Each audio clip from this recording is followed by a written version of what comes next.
Bonjour, bonsoir à toutes et à tous. Bienvenue dans l'émission F2M Toulouse. On est ensemble pendant 1 heure pour parler du TFC. Avec moi ce soir, on a une belle petite équipe de titulaires puisqu'en attaque, on a les violets.com avec Samuel. Comment il va, Samuel? Il va bien, il a enlevé son fond d'écran qui lui rajoutait, je cite, 20 kilos, donc il va mieux. Au milieu de terrain, ils sont toujours autant travailleurs et ils sont en peignoir pour certains. On a la feuille de match avec Vincent et Nathan. Salut. Salut. J'ai En, froid. en défense, on a toujours notre taulier. Il est toujours présent avec nous. C'est Yves de la Diste. Comment il va, Yves? Ça va bien. Et vous voyez une nouvelle tête, c'est notre super sub, c'est notre remplaçant du jour. Il va rentrer dans cette émission pour aujourd'hui. C'est un supporter, c'est Charles. Bienvenue Charles, comment tu vas? Salut à tous, salut. Ravi d'être avec vous tous, ça fait vraiment plaisir. Donc, ravi de partager un petit moment avec vous et parler du TFC entre personnes concernées qui savent de quoi ils parlent quand ils parlent du TF. J'aurais plus le monopole de l'engueulade avec Yves, c'est bien ça. Oh, mais c'est bien, je vais pouvoir faire le juge-arbitre, c'est bien aussi.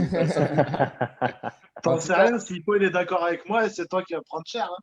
Ouais, et inversement proportionnel. Ouais, écoutez, rendez-vous dans 1 heure, mais si on verra bien. En tout cas, bienvenue à toi, Charles. Merci. Charlie s'est inscrit par le site La Feuille de Match, comme vous pouvez tous le faire. En général, Vincent vous balance le lien, donc n'hésitez pas, vous serez parmi nous aussi chaque semaine, entre guillemets. Le programme aujourd'hui, messieurs, pour la 93e émission, on va parler du retour Toulouse-Guingamp, bien sûr. On fera une preview au Châteauroux TFC, on fera bien sûr les pronos, le débat pourquoi prend-on autant de coups de pied arrêtés. Là, ça va analyser tactiquement sévère. Ensuite, l'interview supporter de Charles. Je sais qu'il a préparé toutes ses réponses déjà, mais bon, c'est pas grave. Et puis, on terminera sûrement pas par un quiz parce qu'on n'aura pas le temps. Ce sera déjà bien chargé tout ça. Surtout, je ne suis pas préparé, donc à partir de là, c'est compliqué de le faire. Hein, mais bon. C'est vrai. Dans tous les cas, ça fait faire, donc... Pour ta défense, non, Vincent, non, ça c'est pas pour ta Charlie, défense, les gars. Vincent, je t'ai dit de ne pas le faire parce qu'on n'aurait pas le temps. Donc, s'il y en a un à blâmer, ce sera moi pour le coup. Vous pouvez réagir bien sûr sur Twitter avec le hashtag F2M Toulouse. Vous pouvez bien sûr réagir sur la page lesviolets.com puisqu'on est en direct sur la page lesviolets.com. Vincent, il est derrière, il fera parler vos réactions. Il essaiera d'en raconter le maximum possible. Messieurs, 93e émission, 20h04. On est parti. Pas difficile de lui faire perdre les nerfs. Enfin, quand on a vu Zico et Socrates rater des pénaltys, pourquoi pas Maradona? Toulouse dont on connaît la créativité en termes de coups de pied arrêtés avec de multiples combinaisons. C'est parti, Ben Yedder. Ah, Maga de la Plate! Incroyable! Yann Podigère pour frapper ce coup franc. 10 minutes à jouer dans cette rencontre, c'est parti direct! Et c'est marqué! Yann Podigère! On va partir sur le retour Toulouse-Guingamp. C'était le match de ce week-end. Un match de 2 qui vient conclure une semaine de 3 matchs. Rapidement, je vous donne la compo et le film du match et après on va pouvoir débattre dessus. Donc la compo, on avait du Dupé, Amiens, Dakité, Gabrielsen, Machado, Moreira en défense. Spearing, Van den Boomen, De Jager, Adli, en milieu de terrain, Adli, Idley en attaque. Film du match, grosse première mi-temps, mais qui se termine malheureusement avec un 0-0, alors qu'on a 14 tirs cadrés, 14 tirs du côté du TFC, mais seulement 3 cadrés. Rissilé, l'homme du moment, vient nous mettre un magnifique coup franc et on mène 1-0. Égalisation 5 minutes plus tard sur penalty de Gomis. Antis rentre, 73e minute, il y va de son but 2-1. On pense peut-être que le break est fait. Et puis vient ce fameux corner, un énième corner, égalisation de Mbakoto. Messieurs, résultat quand même très frustrant pour un match qui, je trouve, était peut-être le plus abouti de cette saison. Qu'est-ce que vous pensez ? Sur demi-temps, c'est certainement le plus abouti. Après, moi, ce que j'ai bien aimé, c'est la réaction de Spearings après match, où de toute façon, on ne gagnera pas tous les matchs. Et puis, il faut savoir faire des résultats et on fera les comptes en mai. On sent que l'équipe sait où elle va et qu'ils ont un objectif et qu'ils ne le lâcheront pas. Voilà. Après, en soi, c'est pas forcément le match le plus abouti parce que la première mi-temps à Amiens était plus abouti que ça. Mais dans l'ensemble du match, c'est le plus cohérent. Parce que sur la première et seconde mi-temps, on n'a pas vu de baisse de niveau ou de chute, passage à vide phénoménaux. Voilà, on prend 2 buts, j'allais dire anecdotiques, mais c'est pas vrai, puisque ça fait match nul au lieu d'une victoire. Mais 2 buts un peu incompréhensibles parce que Guingamp n'a jamais réussi à nous mettre à nous mettre en danger. En fait, on a maîtrisé le match de bout en bout et pourtant, on ne réussit pas à le gagner. Ouais, il est très frustrant quand même ce match nul. Oui, Après, Nathan. c'est pas le match le plus abouti, je trouvais, mais c'était une première période de qualité avec un pressing haut qui gênait pas mal les Guingampais quand ils voulaient ressortir le ballon. Du coup, ils ont pas réussi à se procurer vraiment d'action concrète. Il y avait souvent 2 joueurs sur le porteur guingampais pour gêner. Et, c'était plaisant de voir ce pressing-là. Après, mine de rien, c'est quand même 7 points sur 9 en une semaine. Ouais. Voilà, on va pas gagner tous les matchs. Mais voilà, après, on est quand même, avec ce milieu de terrain-là, supérieur à beaucoup d'équipes de Ligue 2. Ce trio au milieu de terrain qui va en gêner plus d'un cette saison. Mais voilà, c'est juste frustrant d'avoir perdu des points face à une équipe de Guingamp qui a rien montré. Et on a eu même peur, parce qu'avant le but de Antiste, Guingamp s'était procuré une ou 2 occasions qui auraient pu aller au bout. Donc, c'est frustrant de se dire que voilà, on a laissé passer des points qui étaient offerts. Charles, toi de ce match-là, t'en as pensé quoi? Ça dépend d'un point de vue collectif ou les individualités pour toi. Plutôt collectif, d'abord les individualités, on va y revenir Dans un peu après. Dans le collectif, je rejoins ce que dit Nathan, c'est vrai. Les 20 premières minutes, déjà, je suis d'accord avec ce que tu dis, Camille, dans le sens où, et ce que tu dis, dans le sens où, globalement, on a fait notre meilleur match en termes de jeu. Le problème, c'est que voilà, on est dans l'avancée des 20 premières minutes. Après, je trouve qu'on commence à redescendre petit à petit. Le match, après, s'enlise un petit peu. Et après, on commence à rejouer bien. Mais après, franchement, il y a trop de problèmes dans certains joueurs. Et là, on va y venir après, qui me gêne un peu dans cette course à l'équipe sérieuse, à l'équipe qui peut avancer et faire ce qu'elle doit faire, comme dit Spearing, comme dit certains d'autres. Samuel, on t'a pas entendu, toi? Tu nous rejoins sur tout ce qu'on a dit ou pas? Grosso modo, oui. Et pour moi, ça reste quand même assez frustrant parce qu'on a vu un Toulouse qui, encore une fois, a été ennuyant à crever en première mi-temps. Franchement, il fallait sortir un plaid et se préparer une tisane. Franchement, j'ai trouvé encore une fois qu'on a joué qu'une mi-temps sur 2. Après, moi, dans les points positifs, non, mais c'est vrai, en première mi-temps, selon moi, en première Sur quoi mi-temps, tu te bases, Samuel? Sur quoi tu te bases, sincèrement? non, mais sur je sais pas, sur le fond de jeu, j'ai trouvé qu'après au retour des vestiaires, les joueurs étaient plus impliqués offensivement. Il y avait, je sais pas, j'ai l'impression qu'à chaque fois, ils attendent un déclic, je sais pas, peut-être la causerie du coach ou que sais-je, pour T'as vu une meilleure première mi-temps depuis le début de la saison du TEF? Contre Amiens, c'était plus convaincant. Mais après, Samuel, tu trouves pas qu'à la mi-temps, s'il y a 2-0 pour le TEF, c'est pas volé? Si, c'est pas volé. Après, il y a un gardien en face, il fait des bons arrêts. Mais attention, je retiens pas que ça du match. Un des points positifs à retenir, c'est notamment le fait qu'il y a eu de la rotation qui a été effectuée par Patrice Garande au milieu de terrain avec la sortie de Koné. Il l'a laissé souffler. Et en fait, on se rend compte au fur et à mesure, là, on a eu 3 matchs en une semaine, que grosso modo, selon les 3, avec 3 des 4 milieux de terrain, n'importe lesquels, que ce soit Van den Boomen, Koné, Spearings ou des Jagereux, on peut mettre n'importe lequel des 3, ça marche. Et donc ça, c'est quand même quelque chose d'assez positif. Et enfin, ce que je retiens, c'est qu'on prend un énième but sur un coup de pied arrêté, alors qu'on pensait avoir fait la différence. Et là où ça me gêne, c'est pas tant le coup de pied arrêté et que ce soit par un mec qui soit rentré 2 minutes avant le but. C'est que j'ai l'impression qu'une fois qu'on marque un but, on a une fâcheuse tendance à reculer beaucoup trop. C'est ça. Et c'est là où ça pose problème, parce que quand tu mènes au score, tu dois pas reculer comme ça. Tu dois, en plus, à fortiori à domicile, quoi. Tu peux pas te permettre de reculer comme ça. Et au final, à force de reculer, tu te mets en difficulté, tu concèdes des occasions. Et comme tu es fébrile sur coup de pied arrêté, des fois, ça pardonne pas. Ça a été le cas encore ce soir-là. Moi, je trouve que tu es un peu dur parce que dans la première mi-temps, on a quand même, c'était quand même cohérent, et le match aussi. Enfin, vas-y, Yvan. La grosse différence entre la première mi-temps d'Amiens et la première mi-temps de Guingamp, c'est l'opposition. Il n'y a pas photo entre Amiens et Guingamp. Amiens, c'était catastrophique. On faisait ce qu'on voulait. Alors, c'était régalade parce que tout ce qu'on tentait, ça passait. Là, il y avait de l'adversité en face et pourtant, on a réussi à être dangereux, à se créer des occasions. Oui, non, mais je conçois que j'ai su un petit peu Un petit peu Tu sévère. y allais un peu fort quand même. Non, mais Un c'est peu pas ça. caricatural. Non, pas caricatural, c'est pas ça. Mais c'est que je suis tellement exigeant avec ce club parce que il faut rappeler que, tout le monde le sait ici, mais on est le premier budget de Ligue 2.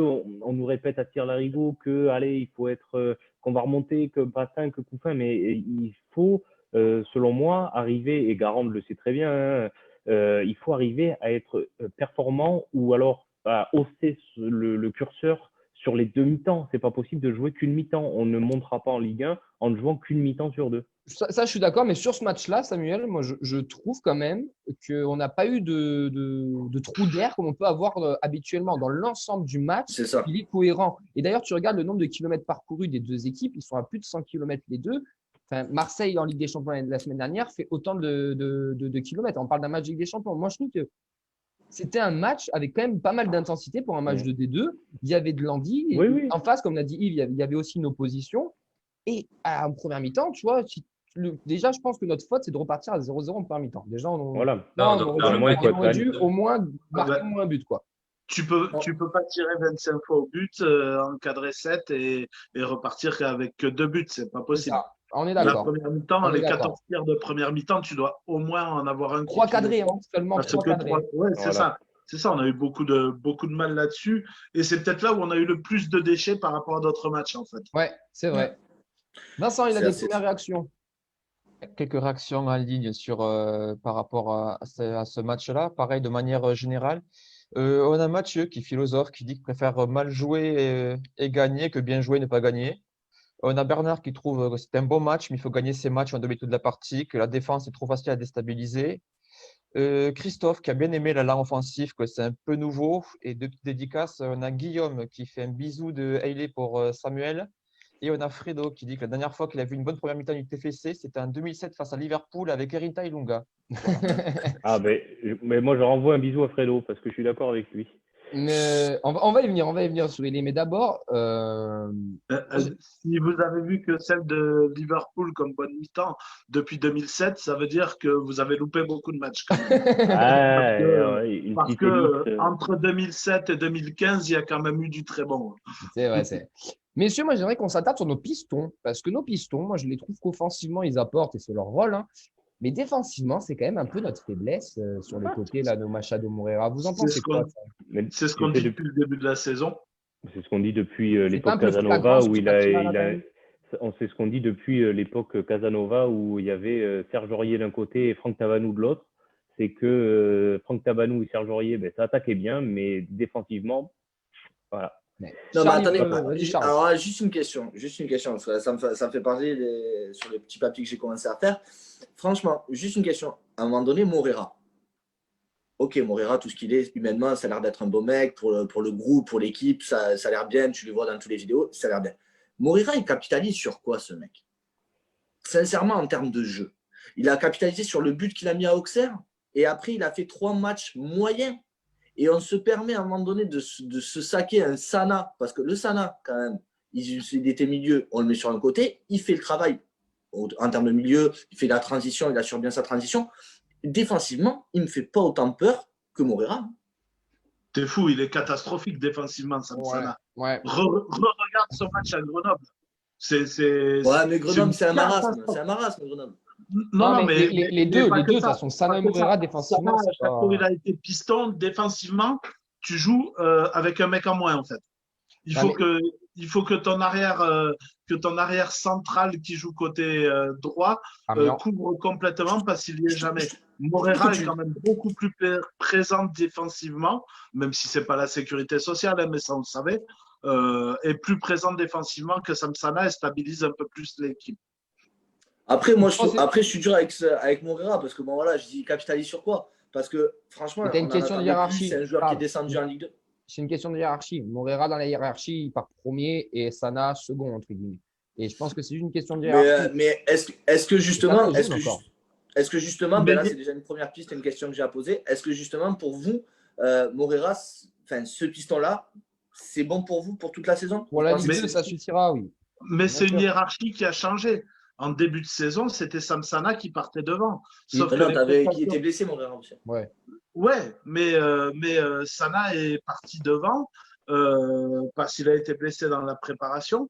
Moreira, effectivement, mais Sana a commencé titulaire et dans l'esprit de Garand, Sana avait gagné sa place. Sauf que derrière, on s'est rendu compte que défensivement, c'était trou d'air sur trou d'air avec Sam Sana et qu'il ne sait pas défendre. Il n'est pas formé à ce niveau-là et pour l'instant, il n'a pas encore les capacités. Il va progresser. Il va progresser. Oui, je ne dis pas le contraire, mais pour l'instant, Moreira est devant Sana sur ce poste-là et ce rôle-là.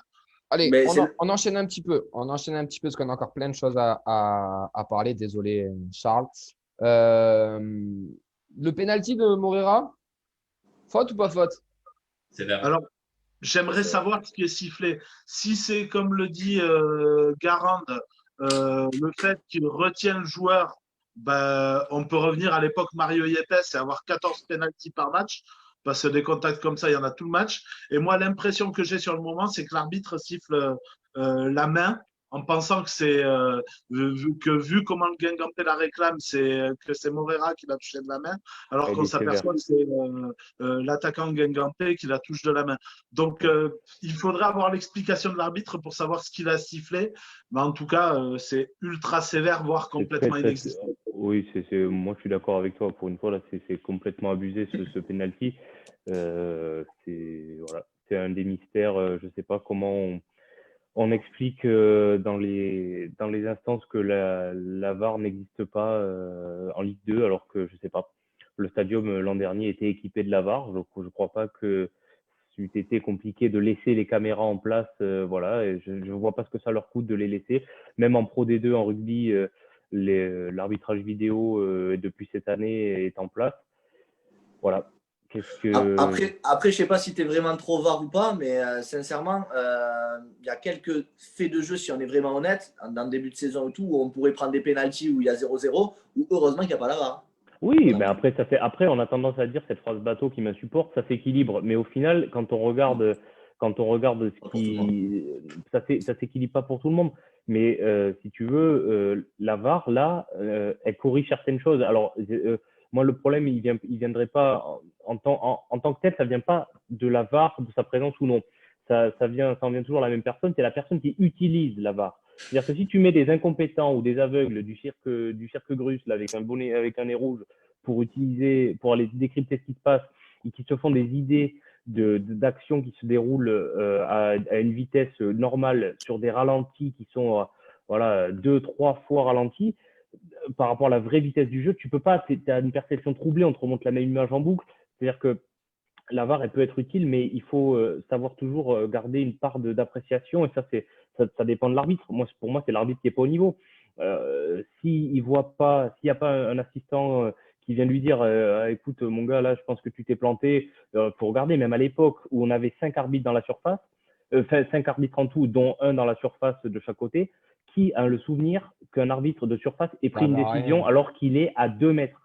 Ça va rien. Bon, on s'égare, messieurs. Mais sur les arbitres de surface, Samuel, tu me Non, mais ce qui est rageant sur ce penalty, c'est qu'il a l'air complètement inexistant et que personnellement, j'ai la sensation que si tu n'as pas ce fait de jeu-là, où c'est sur un long ballon de Guingamp qui n'arrive pas à s'en sortir et qui n'arrive pas à sortir la tête de l'eau, que s'il n'y a pas ce penalty-là, ils sont morts.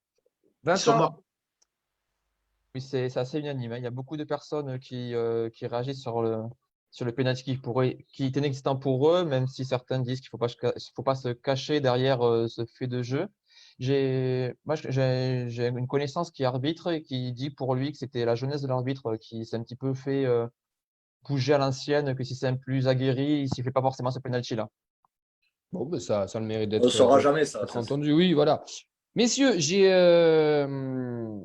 j'en ai un sur Twitter qui m'avait posé qui m'a mis une petite question par rapport à Rissilé, parce que bon, Rissilé, on va encore en parler. On appellera Filippo Inzaghi.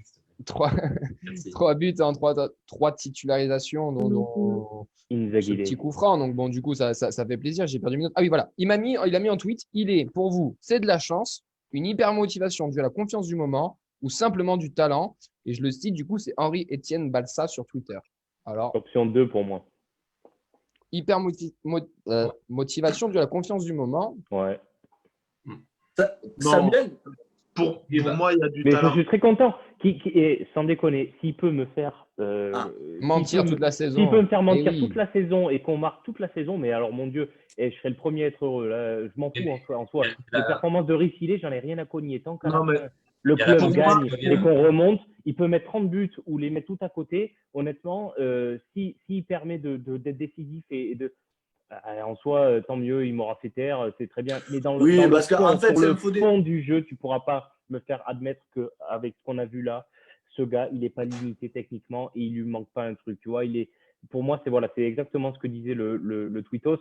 Il est ultra motivé parce qu'en ce moment, tout lui réussit. Mais dans le jeu, c'est pas un œuf. Tu vois, moi, j'ai kiffé avoir un Ben Yedder, un mec qui était agile des deux pieds, un mec technique, un machin comme ça. C'est deux problèmes. Je ne m'y retrouve pas. C'est deux problèmes. Pardon, Nathan. Je te laisse faire, Nathan. Ouais. Non, après, moi, je disais, c'est typiquement un genre de joueur qui marche à la confiance. En début de saison, il est arrivé, il n'avait pas trop de conditions physiques. L'équipe, elle ne tournait pas bien. Et puis, au final, on a vu que c'est typiquement le genre de joueur qu'on veut voir au TF. Quoi. Il est hargneux, il n'hésite pas sur les efforts, il est même à droit devant le but. Et puis, il s'améliore dans le positionnement et la vision du jeu aussi. Contre Guingamp, avec sa complémentarité avec Adli, où il y a eu quelques déviations, il sent le jeu. Quoi. Donc, au final, c'est un joueur avec la confiance qui pourra claquer sa dizaine de buts. Intéressant avec Adli en plus. Ouais. L'association Adli. Il y a des incongruités dans ce qu'il a dit. Le mec, il sent le jeu, il réussit des déviations qui sont fantastiques. Son coup franc, il est phénoménal. Alors, je veux bien, le mec qui a du cul, il a du cul une fois, 2 fois dans la saison. Là, c'est à chaque fois, c'est à chaque match. Il rentre, il est décisif. La hargne, c'est typiquement le footballeur anglais. De toute façon, c'est le fighting spirit à l'anglaise où le mec, il lâchera jamais rien. Il y va jusqu'au bout. S'il doit crever sur le terrain, il y crèvera. Et c'est excellent pour la Ligue. Non, mais si tu veux, il y a des tas de contre-exemples, Yves. C'est pas possible. Je te prends un contre-exemple qui me vient, mais du fin fond de ma mémoire. Les supporters Saint-Etienne s'en souviendront peut-être. Qui se rappelle de Ricky van Voltwinkel? Ce mec, il est arrivé. Le Hollandais, là. Ouais, le Hollandais, voilà. Ce mec, il est arrivé dans le Forez. Il a mis genre 5-6 buts au début de saison. Et après, ça a été une banane complète. Voilà. Donc, mais mec, paye ta motivation. Tu vis à Saint-Etienne. Qu'est-ce que tu veux faire? Tu m'as 3 buts pour oublier et après tu galères. C'est pas Toulouse. Merde. On embrasse Pierre. Ouais, sauf qu'après, si on reprend la carrière de Van Voltwinkel, il a joué dans d'autres clubs où il a joué la Ligue des Champions. Il a planté des buts en Ligue des Champions. Donc voilà, après. Je te pose une question. Juste, attends, je recentre le débat juste sur un cas toulousain récent, plus ou moins, mais est-ce que pour toi, Federico Santander était un bon attaquant? Parce que Federico Santander, il a fait une saison, il a fait une saison en Ligue 1 où il a mis 5 buts. Santander, il n'avait même pas marqué 5 buts. Donc, mais il faut arrêter. Santander n'a pas réussi. Santander arrive à 19 ans à Toulouse. Mais oui. Ça marche pas. Par contre, derrière, il joue en Ligue des Champions avec Copenhague et il a planté des wagons de buts avec Copenhague en Ligue des Champions. Donc, comment on peut dire que le mec est mauvais? Enfin, c'est… Top. Non, voilà. Juste pour centrer. Il y aurait Mehdi en plus, il serait d'accord avec ça parce que Mehdi, il adore Santander. Bref. Mais attends, Vincent, juste une question par rapport à Ilé. Par rapport à Ilé, messieurs, est-ce qu'on. Rappelez-vous, Ilé, on lui a un peu craché dessus, entre guillemets, parce qu'il faisait des rentrées de jeu. D'accord? Et sur ces rentrées de jeu, je pense qu'on va tous être unanimes, il ne nous a pas marqué. D'accord? On a dit, on va attendre qu'il soit un petit peu titulaire. Dans son fighting spirit et dans sa volonté de il nous avait pas marqué. Enfin, oui, non, mais oui. Mais je veux dire, c'était pas flamboyant, techniquement, c'était moins abouti que les prestations qu'il est en train de nous faire quand il est titulaire. On a dit, on va attendre qu'il soit titulaire. Et là, il est en train de nous faire mentir, il nous fait débattre. OK? Il y en a un dans l'effectif qui, moi, en ce moment, me fait un peu penser un peu à tout ça. C'est Bayo. Bayo, quand il rentre, messieurs, est-ce que vous le trouvez flamboyant? Alors, juste ces deux choses-là, juste pour terminer, juste avant de partir sur Bayo, parce que c'est encore un autre. Juste franchement, mais juste pour Issilé, il y a deux problèmes, Samuel, et c'est juste fini. Après, je ne sais pas pour chamailler ou pour dire un truc, mais vraiment, ce que je veux dire, il y a deux problèmes. Tu aimes des joueurs qui sont très habiles et qui sont quand même très, très intelligents dans le jeu et qui savent construire comme des Ben Yedder et tout ça. Mais celui-là, il sent le jeu. Il est dans la hype de l'équipe que tu vas dire, mais il sent le jeu. À l'inverse d'un Bayo, pour te redonner la parole sur un Bayo. Mais c'est un autre style d'attaquant, c'est une question de profil, je pense qu'il a raison, Charles. Mais du coup, par rapport à. On a perdu Yves, messieurs, je ne sais pas où est Yves. Il va revenir. Mais il est en train de se faire floquer un maillot, il revient. Par rapport à Bayo, vous ne trouvez pas qu'on est un peu dans le même délire? Bayo, il est confiant? Non, c'est pas la même chose. Bayo, il capitalise sur 2 matchs où il a été bon, il a marqué un doublé. Il capitalise sur un match. Après, il a été bon, moyenne, et après, moyenne, nul.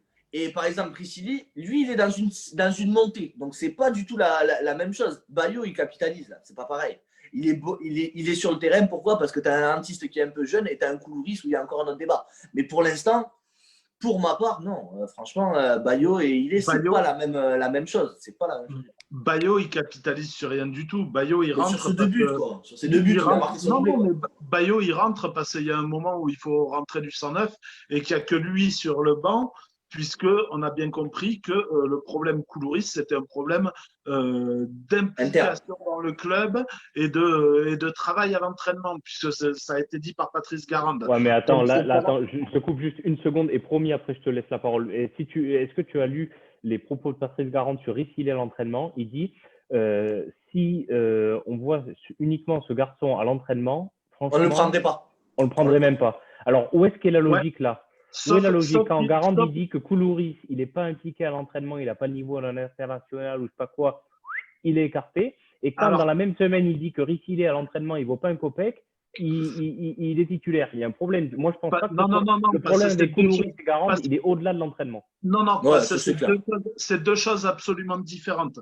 Koulouris, c'est de l'implication à l'entraînement. Il te dit qu'à l'entraînement, sur ce qu'il montre à l'entraînement techniquement, il ne le prendrait pas. Par contre, il te dit aussi, et tout le monde le dit, qu'à l'entraînement, il met des wagons de buts et que notamment des coups francs, comme il a planté contre Guingamp, il en met des wagons. Donc, au bout d'un moment, le mec, techniquement, tu as l'impression qu'il n'est pas bon, mais dans le sens du but, il met des wagons de but. Et par contre, en match, c'est meilleur techniquement, ça joue mieux. Et en plus, il est décisif. C'est pas du tout le même débat qu'un mec qui fait pas les efforts à l'entraînement et qui est pas impliqué à l'entraînement dans le travail, parce que c'est ça qui est répliqué après Koulouris, c'est un autre débat, parce que franchement, si on va aller encore plus loin, ce qu'ils ont fait comme erreur, pour pas descendre le débat, mais franchement Koulouris, c'est un sketch aussi, parce que franchement, ce qu'ils ont fait, on en fera un débat plus tard, ça. Messieurs, il est 20h28, on a débattu, on a déjà perdu un peu de temps. Les tops, les flops. Je vais reprendre les tops de Auxence. C'est Auxence qui me les a envoyés. Donc, vous allez me dire si vous êtes d'accord avec lui. Il a mis Rissilé en pleine confiance, 3 buts, 3 titularisations. Il a trouvé que le match aussi était convaincant et abouti dans le jeu. Et dans ses flops, il nous a mis pas mérité en fonction du match, un peu de malchance au niveau de l'arbitrage. Donc, il a mis l'arbitrage en flop et encore un but sur coup de pied arrêté. Ça change un peu des joueurs. Est-ce que vous avez des joueurs à rajouter, vous, peut-être Adli pour toi, Samuel, ouais. Oui, Adli qui a pas été, qui a traversé un peu ce match comme un fantôme, mais bon, en soi, est-ce qu'on peut lui en vouloir vraiment? Il est jeune, il a enchaîné 2 matchs à Nancy, il met un but extraordinaire, ou sans parler du but, même dans le jeu, je trouve intéressant. Ça arrive des matchs sans, donc bon là, écoute, ça a été un peu plus compliqué pour lui. Et puis moi, j'en reviens toujours en flop. Comment pas sortir du P? Moi, on m'a toujours expliqué, alors j'ai jamais joué gardien, mais je peux te dire que des séances avec les gardiens, j'en ai fait quelques-unes à un petit niveau. On m'a toujours expliqué que les gardiens, les 6 mètres, alors les 18 et a fortiori les 6 mètres, c'est leur maison. C'est à lui de faire la loi. Quand il fait un pas en avant et un pas en arrière sur un coup de pied arrêté, regardez son positionnement. Il fait un pas en avant, un pas en arrière, c'est sûr qu'il prend le but. On va y venir plus en profondeur sur le débat, sur tout ça. En top, moi, je rajouterais le milieu de terrain aussi. Pareil. Le milieu de terrain, tout à l'heure, qui marche un peu sur, pas mal, sur la concurrence. C'est rassurant, quoi. Et il y a de plus en plus d'actions construites qui partent du milieu de terrain aussi. Mais sur ce match-là, j'ai envie de dire, tout le monde a été un cran au-dessus, parce que même la défense. Qu'est-ce qu'on reproche à Gabriel Sen, par exemple? Il a été bon aujourd'hui. Pardon. Oui, non, mais on en a parlé pendant le match. La défense, hormis les 2 coups de pied arrêtés, on avait l'impression que c'était la sécurité sociale ce soir-là, quoi. On n'a pas été mis en devant. Il y avait rien devant aussi. J'ai pas souvenir qu'on ait été mis en danger, quoi. Et on les a mis en danger, même si on était très maladroit, ça a quand même procuré beaucoup d'occasions. Allez, messieurs, on enchaîne. Preview Châteauroux TFC, c'est un peu le même profil, Châteauroux, sauf que là, que Guingamp la semaine dernière, sauf que là, on va chez eux, mais c'est premier relégable, c'est 3 victoires, 3 nuls, 8 défaites, 11 buts marqués, 18 encaissés.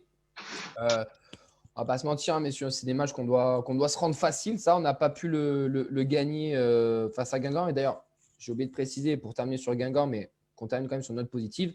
Messieurs, prendre 7 points sur une semaine à 9 points, ça fait quand même, sur une semaine à 3 matchs, Ça fait longtemps que ça ne nous est pas arrivé. Et comptablement parlant, c'était quand même positif, même si on est un petit peu retenu parce que le dernier match, on aurait pu en avoir 9. On est quand même revenu sur tous les clubs qui étaient devant. Exactement. Donc, il faut quand même aussi le souligner ça.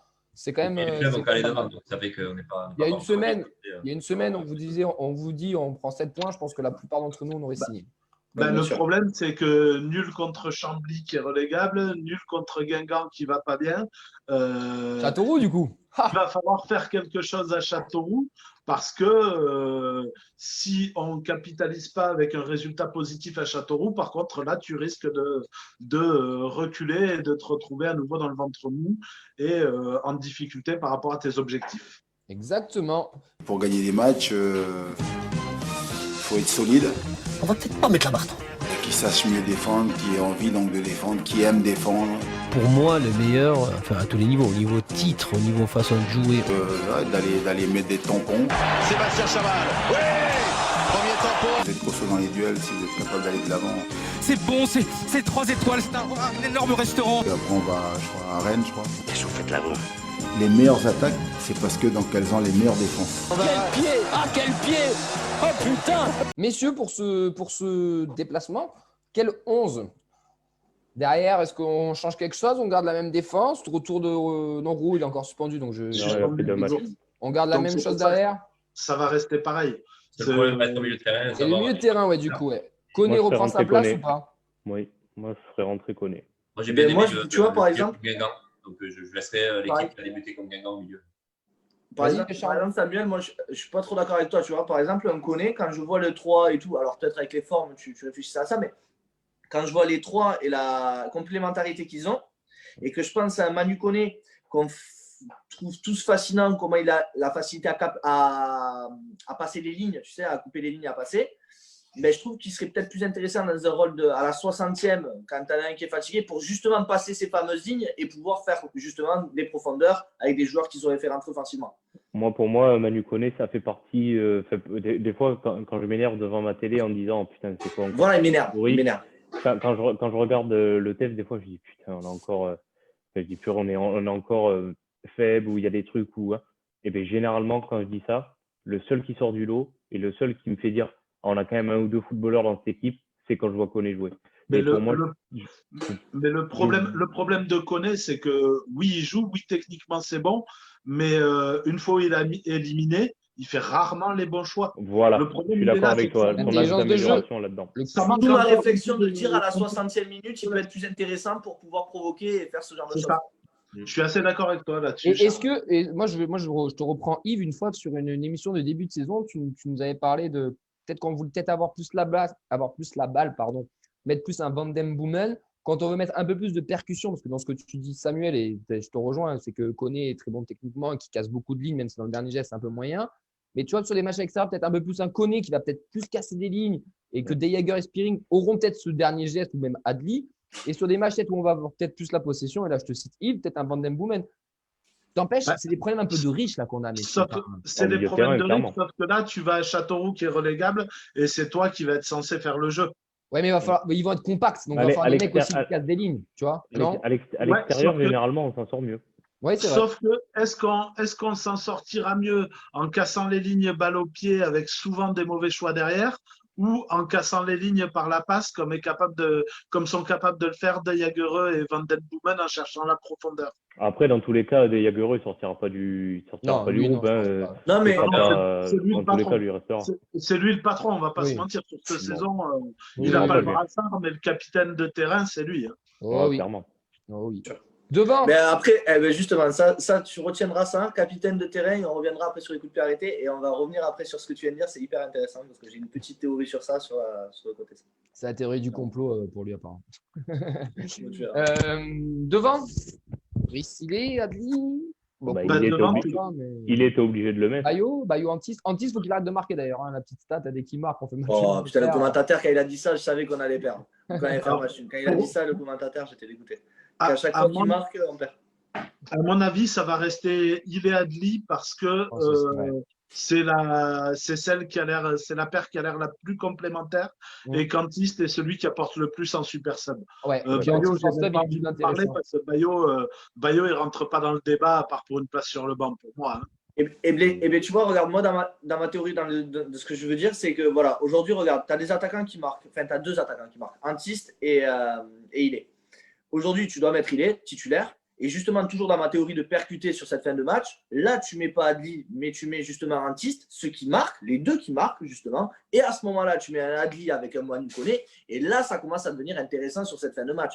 Et on pourra dynamiser un petit peu plus la fin de match. Vous voyez ce que je veux dire?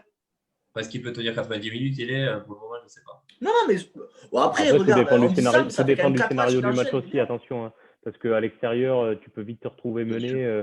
Comme regarde, contre Niort, cette année, on concède souvent l'ouverture du score. En Nancy, on a été mené aussi. Bien sûr, si tu mènes au score rapidement, que tu arrives à faire le break, forcément, là, tu peux faire rentrer qui tu veux. Tu peux même faire rentrer Bayo ou sa mère. Ou tu peux même faire rentrer le basketteur là, qui nous sert de milieu de terrain défensif. Il n'y a aucun problème. Si c'est pour aller chercher une égalisation ou autre chose. D'ailleurs, vas-y, termine, pardon. Non, mais j'avais terminé. Si tu dois aller chercher une égalisation ou autre chose, faut réfléchir parce que il est peut-être plus intéressant quand il rentre. À ce moment-là, Antiste titulaire, tu peux te poser la question de te dire est-ce que c'est vraiment nécessaire de t'en priver au coup d'envoi? Je pense que Antiste titulaire, il n'a jamais été bon. Ouais. À chaque fois qu'il a été titulaire, ça a été très moyennasse. Il faudrait demander à FCD Database, mais je pense que Antiste marque plus en sortant du banc que quand il est titulaire. Oui, bien sûr. Après, je crois qu'il avait fait 2 rentrées où il est sur les côtés aussi. Donc, ouais. En débutant, il avait été sur les côtés.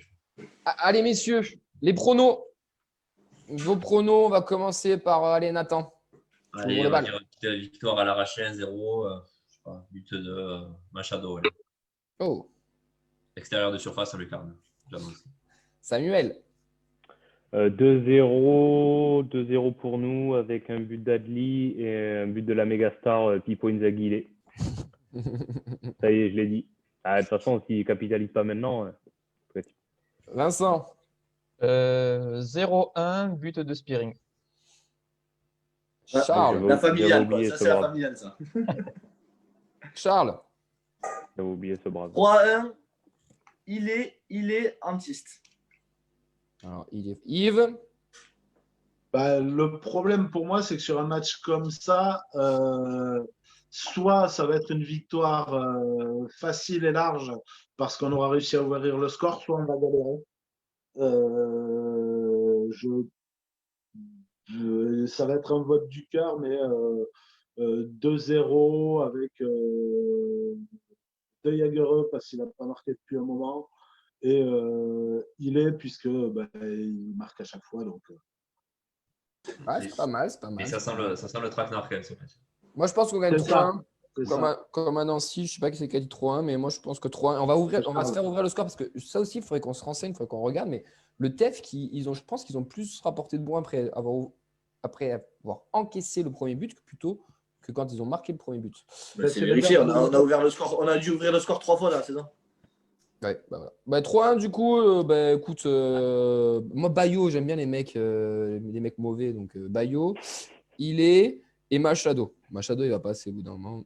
Il ne faut pas se rappeler qu'on est TF et qu'on va chez le 18e un samedi à 19h. Mais je suis ambitieux. Écoute, j'avais déjà le 2-2 de la semaine dernière, donc il faut bien aussi que je laisse des points. Après, il est vraiment hyper important ce match pour la suite parce que soit on est le FC relance et on est reparti pour les remettre bien. C'est fini. Ouais, non, mais attends, moi, franchement, la plaie, elle est hyper ouverte. Hein. Je vous en parler parce que vous avez pu évacuer. Mais moi, pour quelqu'un qui n'en parle pas souvent, je peux vous assurer que la plaie depuis 1 an et demi, ça va mieux depuis 6 mois. Ça va. Mais la plaie est très ouverte. Hein. L'hémorragie, je commence à cicatriser. On est ses psychologues, les gars. C'est une S'il n'en parle pas souvent, il va falloir trouver des amis à Charles. Pour parler foot, pour parler du taf, malheureusement. Donc c'était des cons. C'était des gros cons. 10 mannequins toulousains sur la pelouse, quoi. J'ai eu au téléphone, il m'a dit fonce au TFC, c'est vraiment c'est une famille. Il y a des joueurs comme Chantôme, comme Jonathan Zibina, ils peuvent t'encadrer. Et puis surtout avec encore plus d'ambition. Tu mens, il ment. Alors on le répète tous les ans. Et il y a des saisons où pérenniser, ça passe d'abord par bien défendre. Non, je gêne sur le débat. Pourquoi prend-on autant de coups de pied arrêtés? Ouh là là, mon Dieu, le gros mot, le coup de pied arrêté. 18 buts encaissés, là je vais… Parce qu'on est con. Je vais citer l'excellent article de lesviolets.com. Donc 18 buts encaissés, 12 l'ont été sur des coups de pied arrêtés. Garand, écoute, il est un petit peu énervé, il est un petit peu lassé même. On en a pris 12 sur coups de pied arrêtés. Et je les ai mis. Alors attendez, hop, tac, je les ai là. Voilà, on en a 1, 2, 3, 4, 5, 6 sur corner déjà. Et le reste, c'est coup franc et penalty. Le reste, ouais, coup franc et penalty, ouais. J'ai une théorie. Il y en a déjà 3 de Mister Cufo ou 2, je ne sais plus. Mais on en a pris pas mal déjà sur corner. Messieurs. 3 de Cufo. Il met 2 coups francs directs et. Oui, non, mais 2 coups francs. Non, 2 coups francs. Ouais, il met 2 coups francs et il fait une passe décisive. Voilà, c'est ça. Du coup, Patrice Garand s'est évidemment montré un peu lassé par la situation, bien sûr. Il avait organisé une séance le matin même sur les coups de pied arrêtés. On peut voir que ça a bien marché. On disait qu'il ne travaillait pas. Oui, c'est vrai. Donc, il dit quelque chose qui est très intéressant d'ailleurs dans ça. Il dit qu'il va falloir trouver une solution. Ça se joue dans la tête. Il faut avoir la détermination de ne pas prendre de but. C'est d'abord ça. Après, on fait du marquage. Donc, il y a une responsabilité individuelle pour chaque joueur par rapport à son adversaire. Et ça, du coup, c'est intéressant parce que ça veut dire qu'il travaille le marquage indiv et pas le marquage en zone. Donc, il responsabilise les mecs. Tous les joueurs. Oui. Mais il y a… C'est la première partie de son analyse, à mon avis, c'est là où tout se joue. C'est dans ta tête. C'est comme ce que je te disais tout à l'heure. Quand tu ouvres le score et que tu te dis, je sais pas, il se passe un truc, ils ont 2 fils qui touchent. Quand ils mènent au score, il reste 10 minutes. On ne peut pas garder le ballon, comme je disais, contre Valenciennes. Tu mènes 2-0, tu es tranquille. Tu peux prendre ton temps, même si tu n'es pas bon, même si tu ne te sens pas en pleine possession de tes moyens. Faire tourner, tu es à la maison. Non, il faut que tu te mettes le feu et que tu te mettes à reculer. Et au bout d'un moment, je ne sais plus qui c'est qui disait, il parlait du recul-frein ou je sais pas quoi. Il y a un des défenseurs qui disait, ouais, il fait du recul-frein, mais au bout d'un moment, dans le recul-frein, il y a frein. Si tu fais que reculer, au bout d'un moment, tu te retrouves à Balma où il faut arrêter de reculer au bout d'un moment. Et ce qui fait que petit à petit, tu t'envoies pas le bon message et à l'adversaire aussi, tu lui envoies un message indirect à reculer autant. Tu lui montres que tu refuses d'aller de l'avant et d'offrir des possibilités peut-être d'être dangereux à nouveau. Et derrière, tu t'envoies un message négatif à ton équipe, positif à l'adversaire. Tu trembles et si tu es en plus de ça, avec les cadors qu'on a derrière, Gabriel Sen, j'en parlerai pas, les cadors que tu as derrière qui ne répondent pas présents au marquage, il se passe ce qui se passe. Donc, franchement, c'est hyper important. Je voudrais juste… Attends, Charles. Il y a des réactions d'abord Ils n'ont pas tous la chance d'être dans l'émission comme toi. Donc, on va d'abord lancer les réactions des supporters parce qu'apparemment, il y a pas mal d'arguments assez intéressants et après, tu pourras rebondir sur Samuel. Ouais, je pense que là aussi, il y a une grosse thérapie qui est faite parce que beaucoup ont préparé des arguments et c'est assez divers, justement. Il y a un spectre de la loose qui est assez intéressant. On a Alex qui va direct, il dit c'est le mental de chips de notre défense. Je dirais une équipe de Doritos goût fromage. Donc, placement publicitaire, bien sûr. Christophe qui trouve que le marquage est trop large. Eric, un manque de concentration. Hervé, déjà, on ne s'est pas placé un mur. José qui parle de communication. Et enfin, on a Guillaume qui parle de fébrilité ambiante du gardien sur coup franc et corner. Et il demande, quelqu'un a déjà vu Dupé sortir de 2 points? Ok, donc là, on a déjà plusieurs choses, messieurs. Charles, est-ce que tu veux répondre déjà à Samuel et après on ira voir sur ces… Ouais, à ça, parce que franchement, ça me prend la tête. Les coups de pied arrêtés, j'en dors plus. Là, les coups de pied arrêtés, ça commence à… Et là, il faut que je vous en parle. Et mon analyse, elle est large parce que ça part d'un truc problématique, en fait. Le problématique, c'est le mental. Là, ce qui me fatigue, c'est que là, cette Ligue 2, c'est là où j'ai peur, c'est sur l'aspect mental. Franchement, aujourd'hui, là, c'est les débris de ce qu'on a vécu depuis 1 an et demi, 2 ans. C'est se dire qu'on se parle tous, on se dit tous, oh les gars, coup de pied arrêté, on va pas y arriver, les gars, on n'est pas les… Tu vois, on se chauffe entre gars, ils n'y arrivent pas. Et ils n'y arrivent pas. Mais ça veut dire quoi? C'est-à-dire que pour moi, dans cette équipe, Jagereux, c'est celui qui arrive à concerner tout le monde et avec son expérience à réussir à faire venir tout le monde et à tout ça. Mais il n'y a personne qui arrive à haranguer l'équipe. Celui qui devrait le faire, c'est qui? C'est le capitaine. Peut-il le faire? Malheureusement, non. Il n'a pas d'autorité de compétence. Il n'est pas bon déjà lui-même. Donc, qu'est-ce que tu veux qu'il soit bon et dire les gars, on y arrive, on le fait. Non, malheureusement. Il n'y a que des yaguereux, mais il fait 1m75, le garçon. Qu'est-ce qu'il voulait qu'il fasse de la tête? Donc, lui, il a juste à dire les gars, concernez-vous. Mais malheureusement, défensivement, il n'y a pas un bonhomme, ou même dans les milieux défensifs, même Ferry, qui peut dire aux gars, bougez-vous. Et il n'y a pas Moreira. Des yaguereux. Un mec comme Moreira le fait, je pense. Un mec comme je suis désolé. Mais est-ce qu'il est irréprochable défensivement, Moreira, pour dire ça? On a tous joué au football. Quand il y a un coup de pied arrêté, qui c'est le patron? Qui c'est qui commande? Nathan. C'est le gardien. Sauf que voilà, le problème qu'on a depuis un moment, et j'arrête pas de le dire, on a un gardien qui est incapable de s'imposer dans les airs, donc qui ne rassure absolument pas la défense. Avec une défense qui a déjà une tendance à être complètement fébrile, moralité, sur les coups de pied arrêtés, tout le monde est en flip et au lieu de surveiller bien son adversaire, on surveille en même temps ce que font les copains en se disant non, pourvu qu'il n'y en ait pas un qui fasse une connerie. Et moralité, on finit toujours par faire une connerie. Même si je serais un peu plus tempéré sur le match face à Guingamp, parce que pour moi, personnellement, sur le second but de Guingamp, il y a une faute sur Bayo qui est flagrante parce que le Guingampais prend appui sur Bayo et là aussi, il y a une erreur d'arbitrage. Si tu siffles penalty, tu peux siffler cette faute, quoi. Elle est plus flagrante que le penalty pour moi. Parce que ce qui m'agace, moi, c'est qu'Nbakoto, il rentre 2 minutes avant, quoi. C'est toujours pareil. Nbakoto, il rentre 2 minutes avant, le mec, il arrive, il se place pour la première fois dans la surface, le ballon, il lui revient dessus, il marque. Bon. Oui, et puis tu as deux remplaçants impliqués, donc 2 mecs qui ne sont pas forcément rodés sur le placement.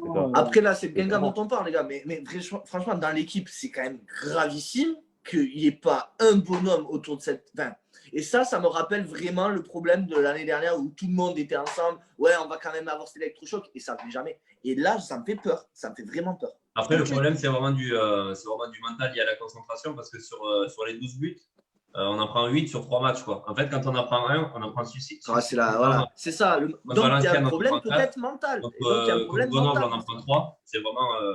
Et puis, on n'a pas forcément de grand gabarit derrière ou de mec qui va assurer. Donc, au mercato, va falloir. Mais le seul, il fait 1m93. Attendez.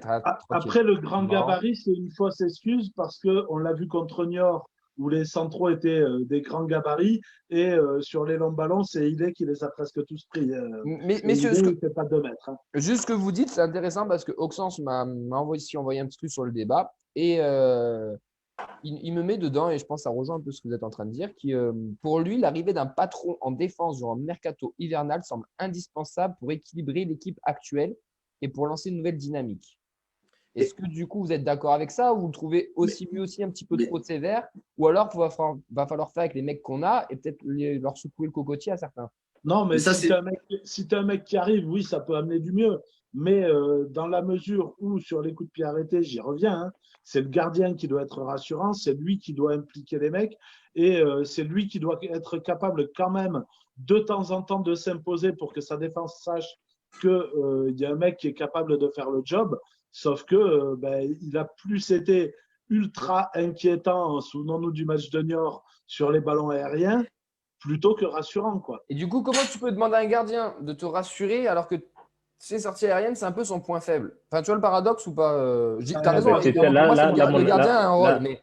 Là, mon ami, la réponse, elle appartient aux entraîneurs des gardiens et à Fabien Barthez.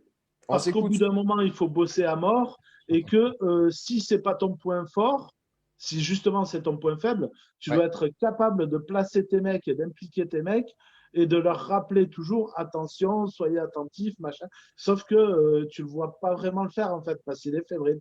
Pour revenir à l'idée d'acheter un défenseur, malheureusement, c'est pas, là, ce serait problématique pour le groupe. Enfin, peut-être, j'explique. C'est-à-dire qu'aujourd'hui, Gabrielsen, tu lui dis quoi? Tu lui dis t'es plus capitaine et t'es plus titulaire? Pour le groupe, déjà, c'est ce que je disais la semaine dernière. C'est là où Garand doit se casser la tête la nuit parce que ça veut dire que s'il sort Gabrielsen, ça veut dire qu'il se désavoue totalement par rapport à tout le monde, par rapport au supporter, par rapport à son président, par rapport à tout le monde. L'ego, il a une place de plus en plus importante dans la vie même de tous les jours, je constate. Et l'ego, c'est une belle connerie. Pour peu que Gabrielsen il ait 2-3 collègues dans le vestiaire qui soient déjà en type dans le terrain et qui après il part en sus et il dit à ses collègues je suis pas content. Là, on s'échappe, messieurs. Ça sera pas foncièrement problématique pour 2 raisons. La première, c'est que tout le monde est au courant au sein du vestiaire que c'est lié à la conjoncture économique et à des non-départs, le fait qu'il n'y ait pas eu un défenseur qui soit arrivé en plus, et que le club est toujours à la recherche d'un défenseur. C'est une notoriété publique, c'est dit dans le club, c'est dit dans le vestiaire, et les mecs sur le terrain sont conscients et connaissent leurs objectifs et se rendent bien compte qu'à ce niveau-là, il y a des manquements et qu'il faut quelqu'un. Pour toi, Yves, et là je te pose une question, est-ce que du coup tu rejoindrais Nathan et qu'un défenseur central pourrait, pour recentrer sur le débat, l'arrivée d'un nouveau taulier, d'un mec qui va rassurer un peu plus, parce que pour ce qu'on dit pour le moment, c'est que nos défenseurs ne rassurent pas assez, mais un mec qui rassure un peu plus, qui soit un peu un taulier, réglerait nos problèmes de coup de pied arrêté? Oui, clairement. Ça peut pas. Si on a une cas usage. Pas tous ensemble. Pas tous ensemble. Ça peut pas tout régler comme ça par miracle. C'est un ensemble de choses. Mais c'est sûr que ça peut ramener un peu de sérénité. Et tu ramènes un peu de sérénité, les mecs sont un peu plus détendus, donc font moins d'erreurs. Et voilà, et ça peut régler les choses. Mais je pense que… le gros du problème, il est…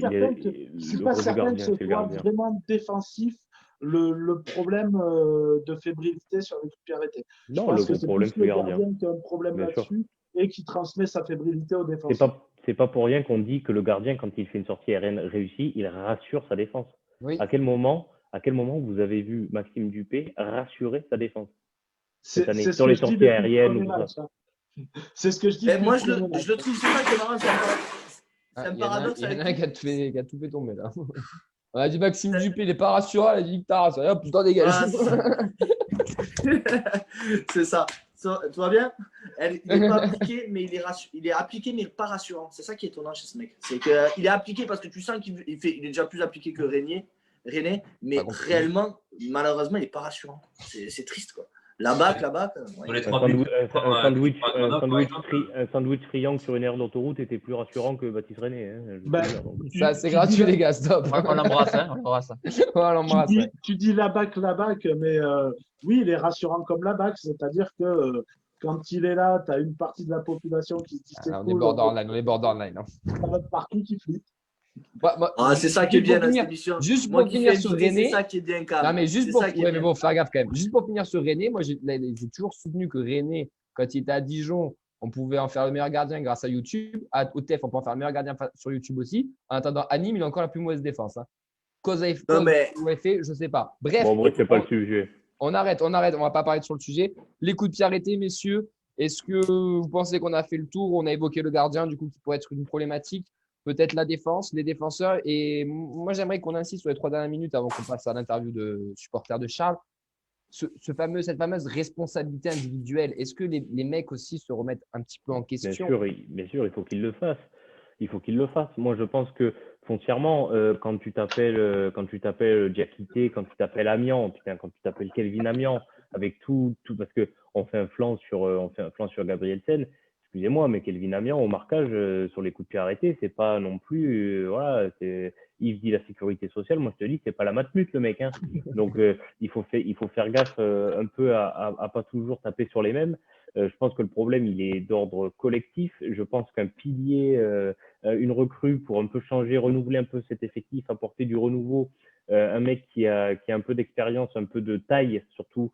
Va pouvoir te permettre de franchir un cap, et dans tous les cas tu ne franchiras pas de cap si ton gardien lui n'en franchit pas un, au moins dans sa tête, parce que je pense que les sorties aériennes, Maxime Dupé il n'est pas plus mauvais qu'un autre.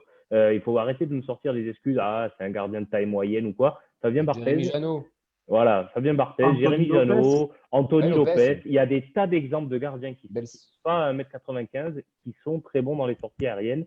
Et je pense que c'est avant tout mental, et qu'il doit se dire, bon, je suis fébrile, je vais rester sur ma ligne, et l'erreur majeure, voilà, vous le regarderez. Tu fais un pas en avant, un pas en arrière, c'est but. Voilà. Ah, mais de toute manière, contre un gardien, moi c'est ce que je leur dis, je ne suis pas entraîneur gardien, mais tu commences à sortir, vas-y à fond. Au pire, tu te trouves, mais ne reviens pas. C'est ça. Allez, messieurs. Je pense qu'il s'est fait peur contre Niort parce que on commençait, on l'avait souligné, à avoir du mieux et à avoir des tentatives d'intervention aérienne avant ça. Et je pense que sa sortie ratée contre Niort sur la première occasion lui fait très mal. C'est pas Nancy plutôt, là où il se trouve complètement? Non, c'est Niort, je crois. Non.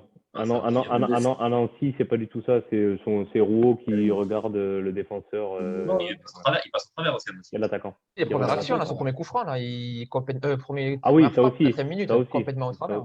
Oui, mais moi je parle de celui de Niort qui finit à côté où on ne sait pas comment. C'est Nancy, ça. C'est à Nancy. Je pense que c'est Nancy, ouais. Si, c'est Nancy. C'est le premier coup franc. C'est la seule chose de la première mi-temps, je crois d'ailleurs, qui se passe. Contre Niort, il prend un but où l'attaquant est tellement seul au deuxième poteau que a même pas besoin de sauter. Non, mais je te parle pas d'un but, je te parle d'une occasion. Oui, mais c'est Nancy. Et que le mec, il la met à côté alors qu'on pense qu'il doit la mettre au fond 15 fois, que même l'attaquant, je pense qu'il est même surpris de la recevoir. Promis, c'est contre Nancy. Ouais, je pense que c'est Nancy aussi, ouais. Bon, à vérifier. De toute façon, dans tous les cas. Je sais plus. Allez, messieurs, on a fini. En tout cas, je remercie Auxence de nous avoir filé aussi tous ces petits commentaires. C'est toujours agréable. Coup de pied arrêté, ça reste quand même compliqué pour notre TFC. On en prend beaucoup. On espère que ça va se soigner et qu'on va surtout bosser, parce qu'il n'y a pas de… On ne va pas se mentir, il faut travailler pour pouvoir gérer tout ça.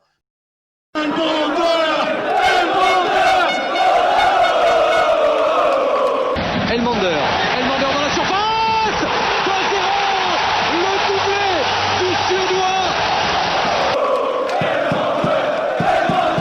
Là-bas, Lucien Aubé, problème au mollet ou à la cheville. Le bon ballon pour Elmander, la frappe d'Elmander. Les 5 dernières minutes, elles sont pour toi, Charles. C'est ton moment. C'est l'interview supporter. Et d'ailleurs, Camille, si tu peux, s'il y a d'autres supporters là qui veulent s'exprimer, n'hésitez pas à venir, comme ça c'est plus sympa, ça fait de l'émulation. C'est ça, justement, j'allais le dire, franchement. On va y venir à la fin, mais… Tous cool pour ça, franchement, c'est vraiment plaisant et vous êtes super accessible, donc ça fait plaisir.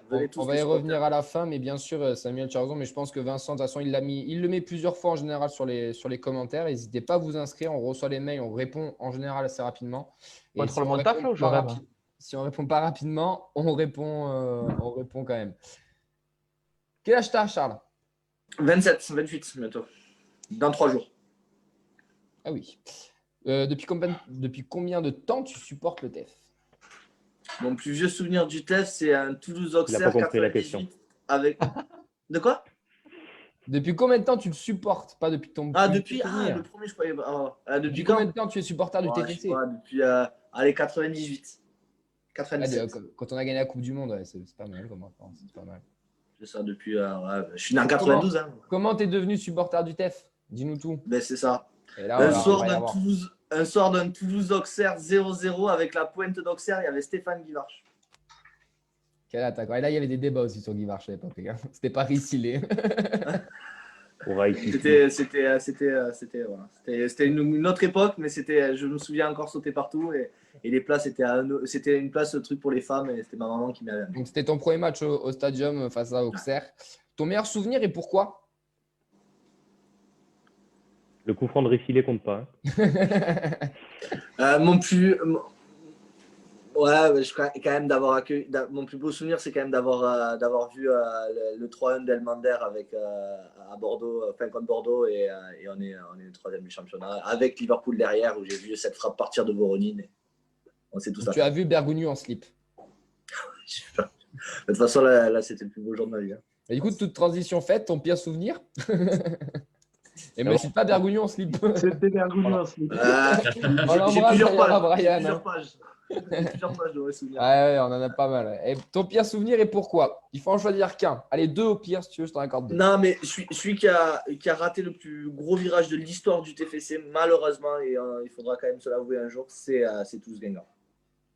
Ah, ils nous l'ont dit, les joueurs qu'on a reçus pendant le confinement nous l'ont. Mais plus généralement, c'est des virages comme ça qui nous auraient permis de fédérer déjà des supporters, de se fédérer jeunes, d'aimer la même année, tu as un Toulouse-Marseille où tu perds aussi en demi-finale en Coupe de la Ligue. Pareil. Avec un but de Brandao. Tu parles du Toulouse-Guingamp de ce week-end, du coup? Comment? Tu parles du Toulouse-Guingamp de ce week-end, du coup? C'est ça. Non, il a ici Mbakoto. Non, mais franchement, même Marseille avec Brandao, je pense que c'était l'une de mes plus grosses douleurs aussi. Avec Carasso en face et tout chez nous, c'est incroyable. Un joueur emblématique qui t'a fait rêver. Et ne cite pas Vincent parce qu'on sait que. J'ai écrit la seule et unique lettre que j'ai faite à un joueur pour lui dire que je l'aimais. C'était en 98, c'est Victor Bonilla, pour ceux qui s'en souviennent. Et celui-là, on ne l'a pas eu souvent, messieurs. Celui-là, il a noté. Pour finir, si tu devrais être un joueur du TEF, tu serais qui? Toute génération confondue. Comment? Tu vas prendre une tarte, Camille. Si tu devais être. Ouais, sauf que tu nous dis à nouveau si tu devrais. Non, j'ai dit si tu devais être. Je pense que la VAR peut. Bah ouais, moi je veux bien revoir la VAR, monsieur. Bienvenue dans la feuille de parce que non mais faut être honnête, je faisais souvent la faute grâce à Yves qui m'a mis plein la gueule et je le remercie d'ailleurs.